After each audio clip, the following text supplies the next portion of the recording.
I'll definitely make you happy. He grips my hand with a strong force, his eyes brimming with tears as he makes his vow. I respond with a gentle smile. With him, who cares so deeply for his sick mom, I'm sure we can build a warm family. I believe we'll be able to show our great-grandchildren to our grandparents. Ignoring a slight feeling of discomfort, I accept his proposal. My name is Grace. I'm a 27-year-old caregiver working in a nursing home. Having lost my parents in an accident when I was young, I was raised by my maternal grandparents and still live with them.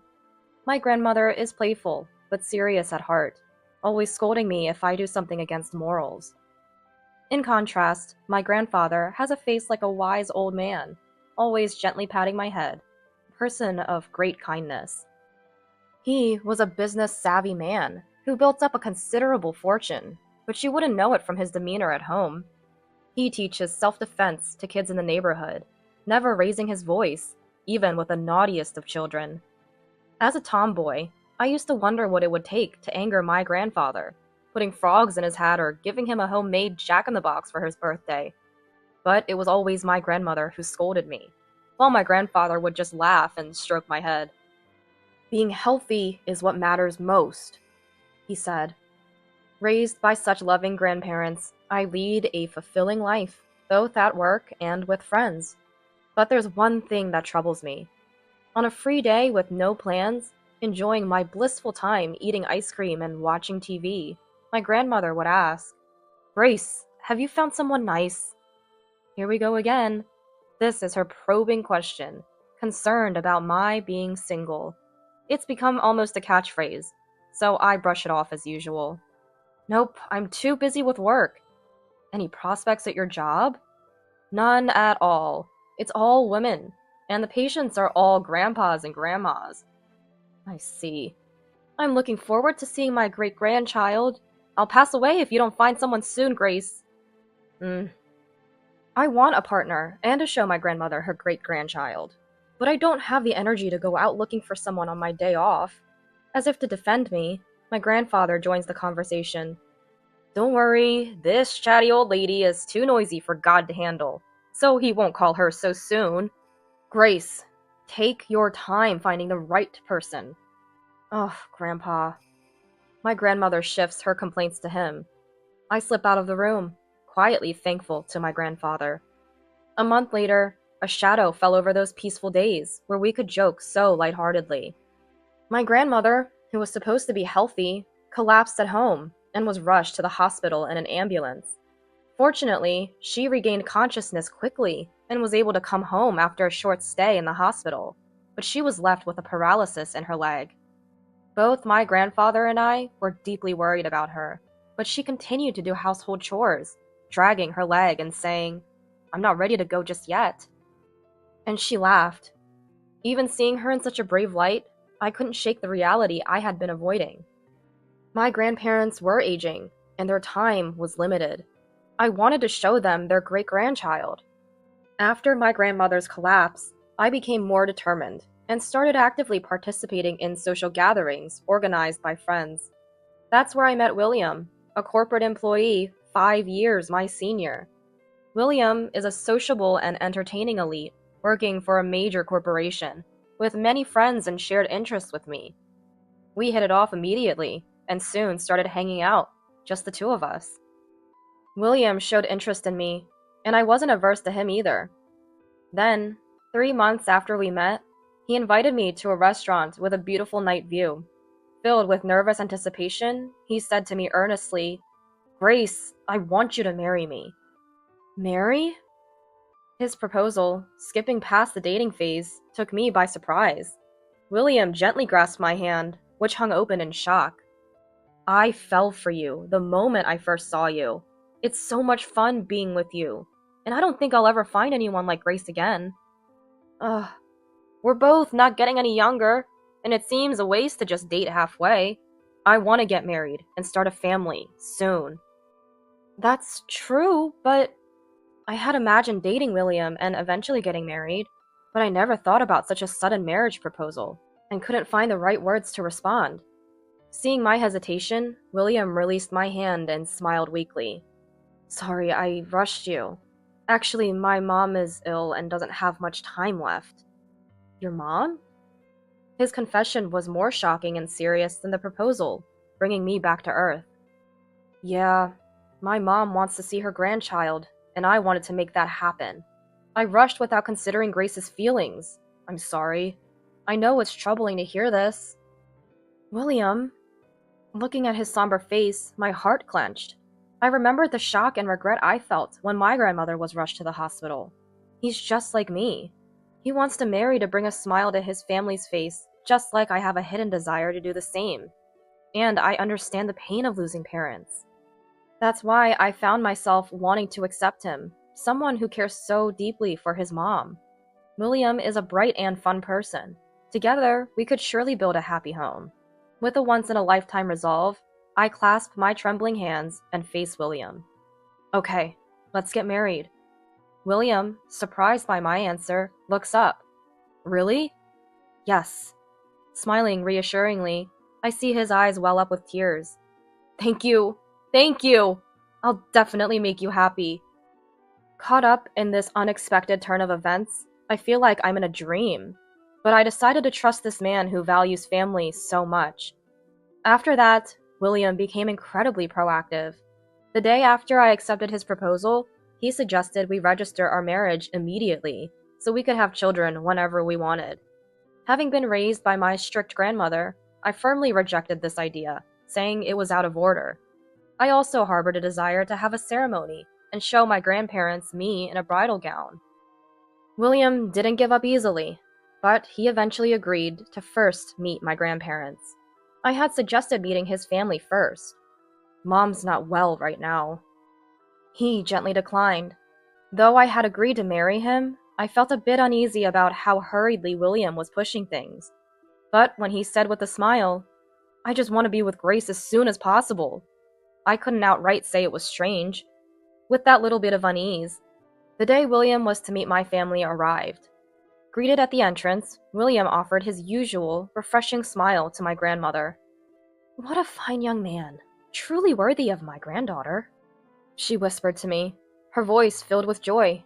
I swelled with pride. Surely, choosing him as my marriage partner was the right decision. With confidence, I introduced him to my grandfather, who was already seated in the living room. "Grandpa, William is here." "Nice to meet you. I'm in a relationship with Grace, with the intention of marrying her." "Ah." My grandfather, rising from his seat, froze upon seeing William's face, and his usual smile vanished. "Leave, please." "What?" "I won't approve of a marriage with this man." "What? Grandpa?"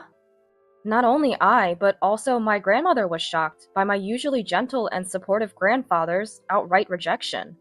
William, too, stood with a stunned expression, having just been bluntly dismissed. "What's wrong, Grandpa? What's the problem with William?" "There's nothing specific. I just don't like the look in his eyes." "What?" I glanced at William's face. He may not be particularly handsome, but I thought he had a kind, gentle face. "Grandpa, it's not right to judge someone by their appearance." "Grace, look closely. His eyes, his smile, his mouth, they're all fake. He has the face of someone who's used to lying." "Lying?" I looked at William again, who now furrowed his brows in distress. "Grace, don't you trust me? I just want to build a happy home with you and show my mom her grandchild." His earnest plea pained my heart. "Grandpa, William is a kind man who cares deeply about his family. He's very attentive to his sick mom." "Then bring that mom here." "What?" Startled by my grandfather's outrageous demand, William visibly panicked. "That's impossible. Mom is hospitalized." "Then bring your father." "Grandpa?" As I protested, my grandfather seemed to come back to himself. "I won't approve it," and then left. Sorry about Grandpa. On the way back from my family home, I apologized to William, who walked silently ahead. "Grace, it's not your fault. I think Grandpa is just sad about his precious granddaughter being taken by a man he doesn't know." "William." His generous response reassured me, but only for a moment. "So when are we registering our marriage?" "What?"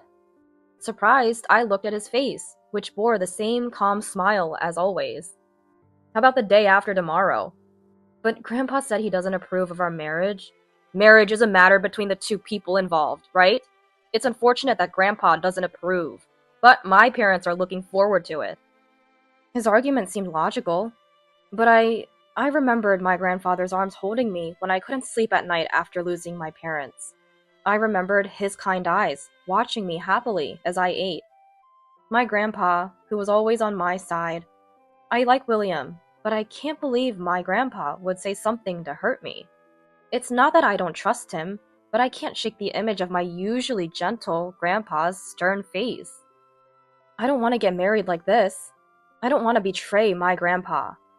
Sorry, but I want to wait to get married. What? William stopped in his tracks at my words. He looked down at me, laughing. What are you talking about? My mom and dad are excited about it. I'm sorry, but just like you care about your parents, my grandparents are important to me. I want their blessing if I'm going to get married. So, I desperately searched for words to make William understand. But from above, ugh!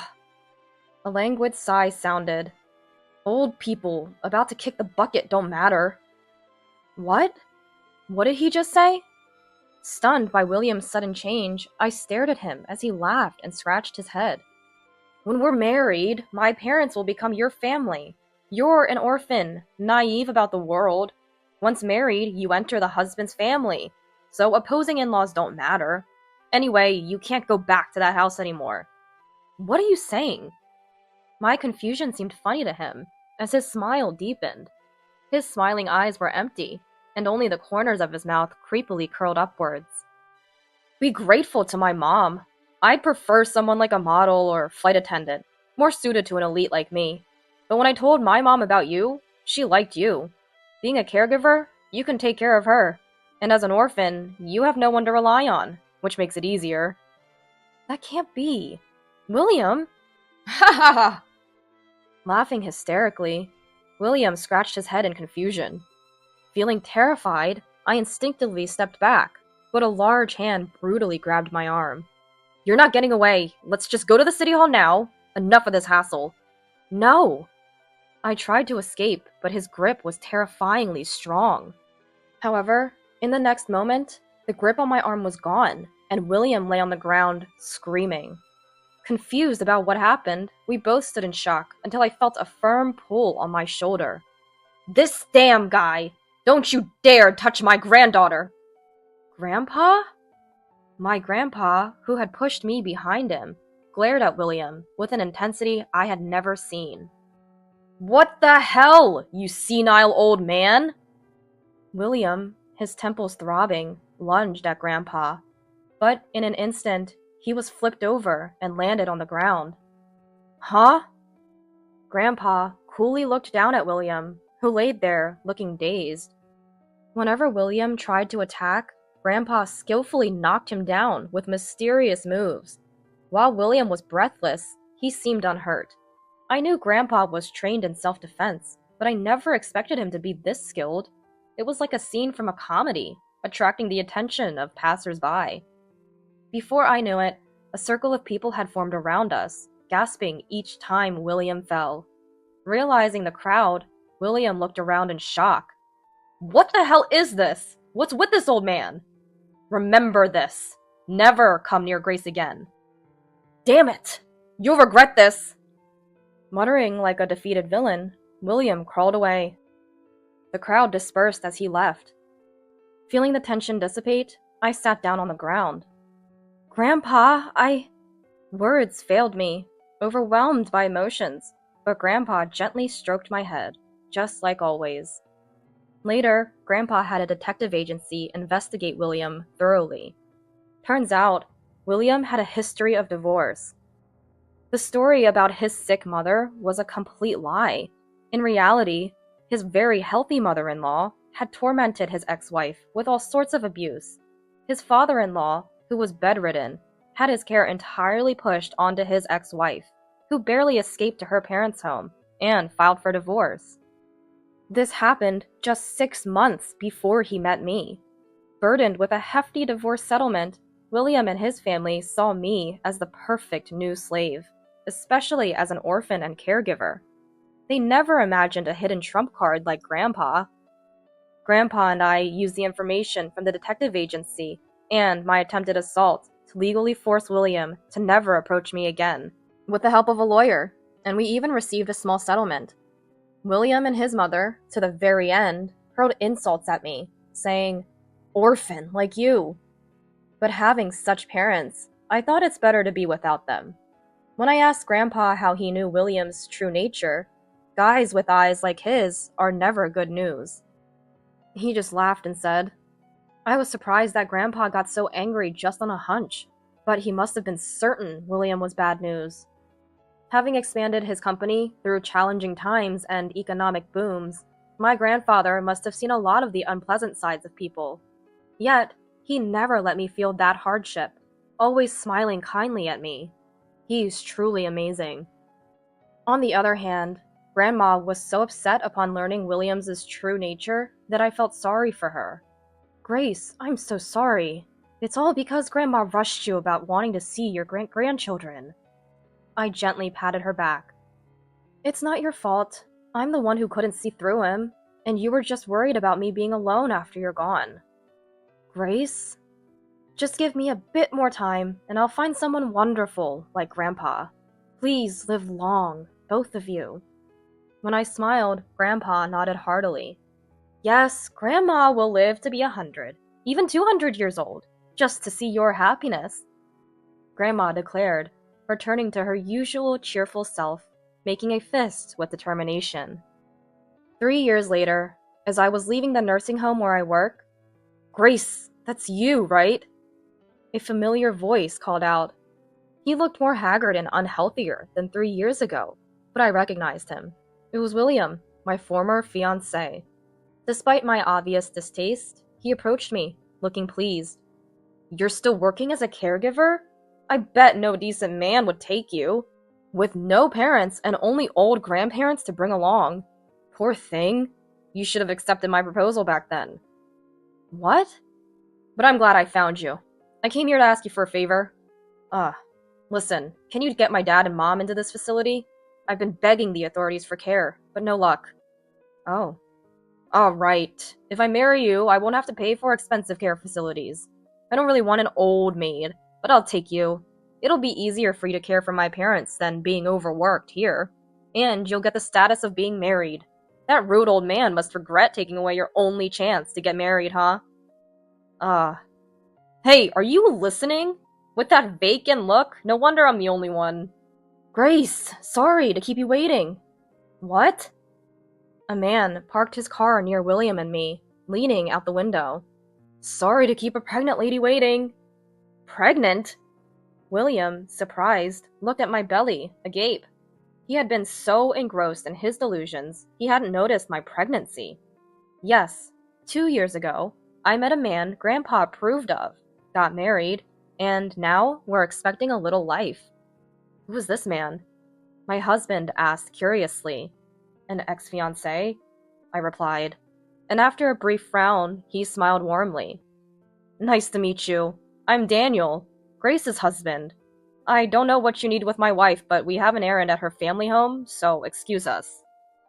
"Just wait! I haven't finished talking."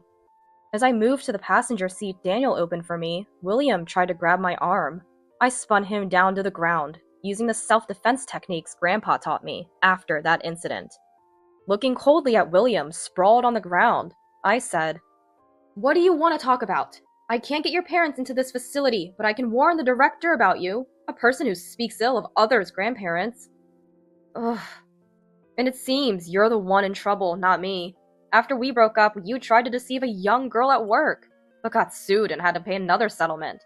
Lost your job and now your mom needs care, right? How did you end up like this?" "How do you know that?" His face turned pale with shock. Ignoring William, I got into the car. I have more important things in my life than dealing with such a selfish, irredeemable man. Wait, please! Help me!" His pitiful cries faded as Daniel drove away. "Did you and the baby have a good day at work, Grandma?" As I got out of the car at my family home, Grandma came over, happily patting my belly. Ever since I got pregnant, she's become more energetic. I'm going to the zoo with my great-grandchild. And she eats healthy food every day. Daniel, I got some good fish today. Oh, nice. My boss just recommended a great wine to me. My husband and Grandpa entered the house, chatting happily. Grandpa took to Daniel the moment they met, and Grandma told me he always looks out the window on the days we visit. Grandpa says, he has a nice smile. Daniel, preparing to be a dad, reads parenting books and cookbooks for our unborn child and me. The precious scene of my husband, grandparents, our child, and me, all around the dinner table, perfectly matched the future I had hoped for. I'm glad I trusted Grandpa's judgment of people. At dinner, I savored not just the meal, but also my happiness.